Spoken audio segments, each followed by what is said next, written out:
అంత కలేజా ఉన్న నాయకులైతే దయచేసి అసెంబ్లీకి వెళ్ళమని చెప్పండి సార్. నెక్స్ట్ సెషన్ కైనా సరే ఒక్కసారి. అక్కడ భయపడతాం సార్ మేము. ఇలాగ మీడియాలోనో లేదంటే బయట గ్రౌండ్‌లోనో భయపడటం మాకు ఇష్టం లేదు. అసెంబ్లీకి వెళ్తే ఒక్కసారి గజ గజ గజ వణుకుతాం సార్ జగన్మోహన్ రెడ్డి గారిని చూసి. ఒకసారి వెళ్ళమని చెప్పండి సార్ ప్లీజ్.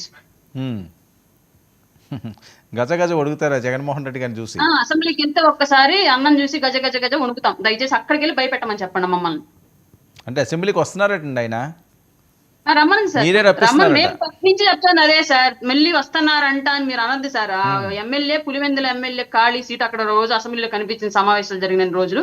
దయచేసి పులివెందుల ప్రజల కోసం వేసారు. ఆ ఎమ్మెల్యే గారు అసెంబ్లీలోకి వెళ్ళాలి. ఆయన స్థానంలో ఆయన ఆసీనులు అవ్వాలి. ఆ పులివెందుల నియోజకవర్గ ప్రజల కోసం ఆయన మాట్లాడాలి. అలాగే ఒక పార్టీకి ప్రెసిడెంట్ గా ఉన్నారు కాబట్టి ఏకపక్షంగా ఎక్కడ కూడా నిర్ణయాలు అనేవి జరగడం అనేది ప్రజాస్వామ్యవాదులుగా మేము కూడా హర్షించాం కాబట్టి ప్రభుత్వం ఏదైనా తప్పులు చేస్తూ ఉంటే దాన్ని ఈయన వాయిస్ తోటి అక్కడ చూపించాలి, వ్యతిరేకించి వాస్తవాలు ఏంటనేది ప్రజలకు కూడా తెలియజెప్పాలి అని చెప్పేసి గత 5 ఏళ్ల పాటు ఈయన చేసిన మంచి ఏంటి,